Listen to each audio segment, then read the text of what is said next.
역대하 11장 1절에서 12절까지 말씀 한 절씩 교독합니다. 르호보암이 예루살렘에 이르러 유다와 베냐민 족속을 모으니 택한 용사가 18만 명이라. 이스라엘과 싸워 나라를 회복하여 르호보암에게 돌리려 하더니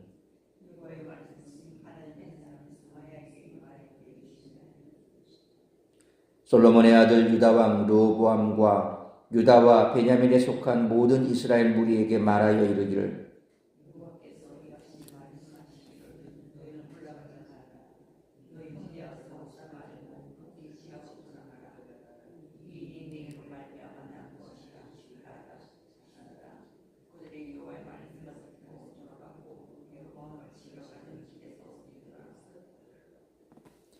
르호보암이 예루살렘에 살면서 유다 땅에 방비하는 성읍들을 건축하였으니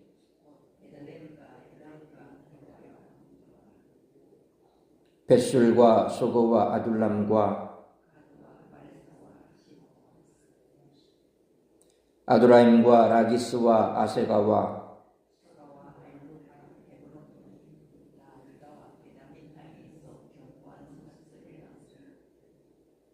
르호보암이 그 방비하는 성읍들을 더욱 견고하게 하고 지휘관들을 그 가운데에 두고 양식과 기름과 포도주를 저축하고 모든 성읍에 방패와 창을 두어 매우 강하게 하니라. 유다와 베냐민이 르호보암에게 속하였더라. 아멘. 오늘 본문을 포함하는 11장은 북이스라엘이 분열한 데 대한 왕과 백성들의 반응으로 1절로 12절은 군사적인 조치에 대해, 13절로 17절은 북왕국 백성들의 반응에 대해, 18절로 23절은 자손의 본창에 대해 기록하고 있습니다. 오늘 본문 1절로 4절은 열왕기상 12장 21절로 24절과 평행하는 내용이지만 5절로 23절은 역대기에만 나오는 내용입니다. 르호보암은 북이스라엘과 싸우지 말라는 스마야 선지자의 말을 듣고 북이스라엘에 대한 침공을 준비하는 데 시간을 보내기보다는 내치와 신앙의 부흥의 심혈을 기울입니다. 역대기의 설명에 따르면 르호보암은 여로보암이 건축했던 것보다 훨씬 더 많은 도시를 건축했습니다. 신학적인 측면에서 보면 율법 안에서 누리는 영적 질서와 순종은 하나님의 그늘 아래에서 삶이 정비되고 부강해지며 영역이 확장되는 결과를 가져옵니다. 르호보암은 잃어버린 북쪽에 집착하는 대신 그에게 맡겨진 유다 땅 곳곳을 정비하고 강화했습니다. 앞문이 닫히면 뒷문에서 가능성을 찾을 수 있듯이 신앙인의 삶에서도 지나간 과거에 집착하기보다는 현재 자신에게 맡겨진 시대와 사명에 충실할 필요가 있습니다. 르호보암은 분단 시대를 살아야 하는 현실을 받아들이고 그 상황에서 가장 강력한 위협인 남쪽을 강화하고 방비하는 데 총력을 다했습니다. 그 결과 13절 이하에서 보듯이 북이스라엘 사람들은 남왕국을 내려와 희망을 찾았습니다. 맡겨진 일에 신앙을 가지고 최선을 다할 때 다른 사람들도 함께하게 되는 줄 믿으시기를 바랍니다. 르호보암은 10지파의 반란에 쫓겨 예루살렘으로 돌아옵니다. 그는 남유다의 군사를 모아 10지파와 전쟁을 시도합니다. 하지만 하나님은 르호보암의 전쟁을 막으시고 분열은 하나님의 뜻임을 밝히십니다. 이후 르호보암은 남유다를 견고하게 요새화하는 데 주력합니다. 이상과 같은 오늘 본문의 말씀을 통해 우리들이 깨달아야 할 것은 첫째로 1절 말씀처럼 교회 중심, 말씀 중심의 삶을 살아야 한다는 것입니다. 1절 말씀처럼 10지파의 반란으로 르호보암은 급박하게 예루살렘으로 도망쳐 왔습니다. 젊은 신하들의 조언으로 르호보암의 조언은 르호보암에게 독이 됐습니다. 르호보암은 뒤늦게 자신이 잘못 선택했음을 깨달았을 것입니다. 르호보암은 듣기 좋은 말과 조언이 오히려 해가 될 수 있음을 알아야 했습니다.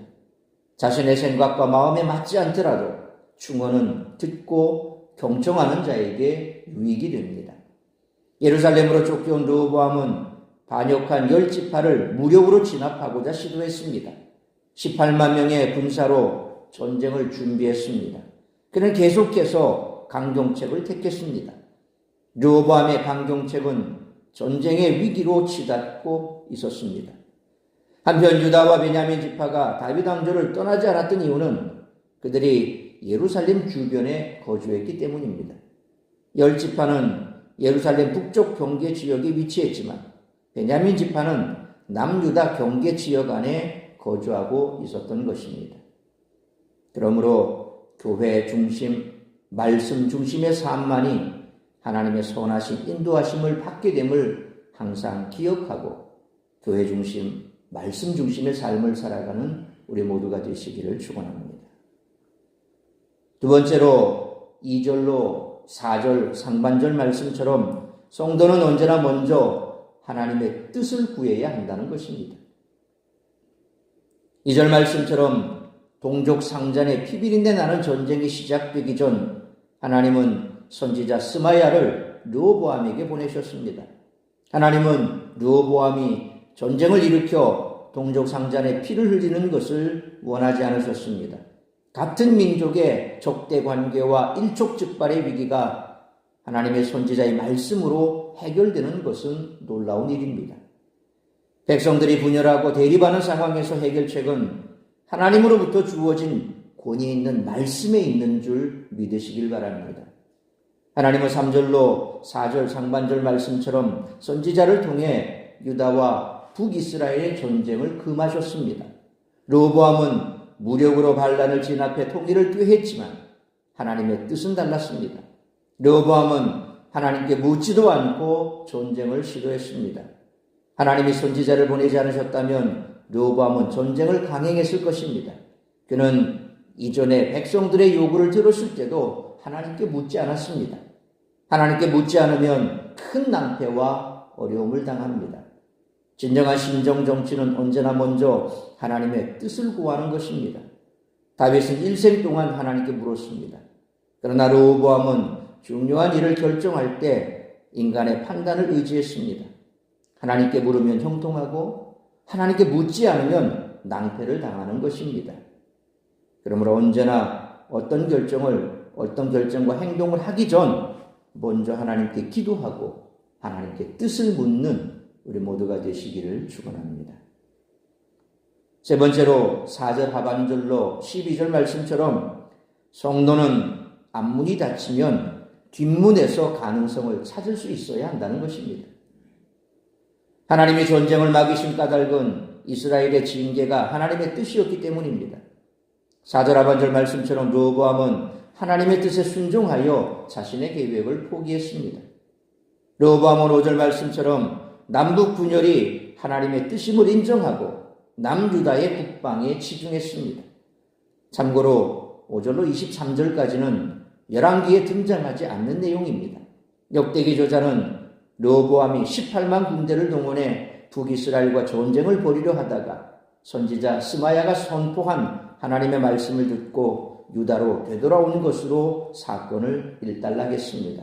그런데 역대기 저자는 르호보암이 성읍을 건축한 일을 기록한 이유는 르호보암 당시의 역사가 유대의 우상 숭배와 시삭의 유다 침공에 관한 설명으로 간략하게 끝나는 것을 보충하려 했기 때문일 것입니다. 그래서 역대기 저자는 열왕기와 편행본문인 열왕기상 12장 25절에 나오는 여로보암이 세겜과 분우엘을 건축했다라는 기록을 대신해 오늘 본문 5절 말씀처럼 르호보암의 건축 기록을 대체했습니다. 그는 많은 성읍을 건축해 요새화했습니다.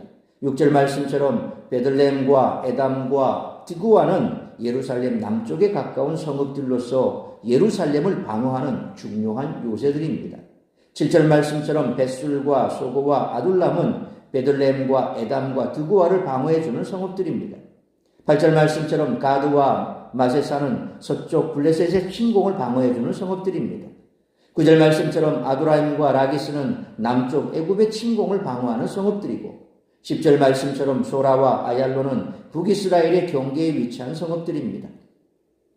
르호보암은 북왕국을 치는 대신 남유다를 방어하는 데 주력했던 것입니다. 그러므로 우리 삶에 있어 앞문이 닫히면 뒷문에서 가능성을 찾아 최선을 다함으로 하나님의 예비된 축복을 누리는 우리 모두가 되시기를 축원합니다. 사랑하는 성도 여러분, 르호보암이 반역한 10지파를 무력으로 진압하고자 전쟁을 꾀했지만 하나님은 그 전쟁을 막으셨습니다. 이스라엘을 징계하는 것이 하나님의 뜻이었습니다. 솔로몬이 저지른 우상 숭배를 징계한 것입니다. 르호보암은 하나님의 뜻을 알지 못한 채 더 큰 잘못을 범할 수 있었습니다. 그러나 하나님께서 선지자를 통해 그 일을 막으셨습니다. 그러므로 우리의 욕심이 아닌 하나님의 뜻에 언제나 귀를 기울이며 말씀에 순종하며 살아가는 우리 모두가 되시기를 축원합니다. 기도하시겠습니다. 걸어가신 아버지 하나님, 은혜와 사랑을 감사합니다. 오늘도 이 새벽을 깨워 말씀으로 예배로 하루를 시작하게 하시니 감사합니다. 오늘 말씀처럼 우리가 이 땅을 살아가면서 항상 우리의 삶의 중심이 교회 중심 또 하나님 중심의 삶을 살아야 할 것입니다. 교회를 중심으로 늘 선포되는 말씀에 귀를 기울이고 우리의 삶의 주인은 하나님이심을 잊지 않는 그런 삶을 살아갈 때에 우리의 삶에 어떤 고난이 오고 어떤 어려움이 있어도 우리는 그 모든 어려움과 고난을 하나님의 은혜 가운데 잘 극복해 나갈 줄로 믿습니다. 뿐만 아니라 늘 우리가 어떤 일을 행하기 전에 하나님께 물어야 할 것입니다. 과연 이것이 하나님의 뜻에 합한 것인지, 우리의 생각을 그냥 아무런 하나님께 기도하지도 않고 실행하기보다는 하나님 앞에 늘 기도하고 또 하나님의 뜻이 맞는지 말씀 속에서 그 뜻을 찾고 나아간다면 우리는 오늘 르호보암이 전쟁을 일으켜 북왕국을 쳐서 통일하려고 했던 잘못을 말씀으로 막았던 것처럼 우리가 기도하고 하나님 앞에 물으면 하나님께서 우리의 길을 선한 길로 인도해 주실 줄로 믿습니다. 그러므로 언제나 하나님의 말씀에 귀를 기울이고 말씀에 순종하는 삶을 살아가며 하나님의 뜻을 먼저 묻고 나아간다면 혹여 내 삶에 지금 열려있는 그 문이 닫혀있다 할지라도 하나님께 기도하고 물으면 우리의 뒷문이 열려있어 그곳을 통해서 하나님의 뜻을 깨닫고 하나님의 선한 길로 인도하심을 받을 줄로 믿습니다. 앞문이 막혀있으면 좌절하고 낭망할 것이 아니라 뒷문을 열어 우리의 나아갈 길을 찾는 지혜를 하나님께서 늘 허락해 주실 줄로 믿습니다. 혹여 지금 내 앞에 태산 같은 문제가 있고 또 삶의 문이 닫혀 있다 할지라도 분명 우리 하나님께서는 또 다른 문을 예비해 두신 줄로 믿습니다. 이런 믿음으로 기도하며 간구하며 나아가는 우리 모든 성도들의 삶이 되게 하여 주옵소서. 오늘 이 한날도 나를 통하여 이루고자 하는 그 하나님의 뜻이 무엇인지 묻고 기도하고 교회 중심, 말씀 중심의 삶을 살아가며 날마다 하나님의 뜻에 합당한 그러한 삶을 살아낼 수 있는 우리 모든 성도들이 될 수 있기를 간절히 빌고 소원하오며 이 모든 말씀 우리 주 예수 그리스도의 이름으로 기도하옵나이다. 아멘.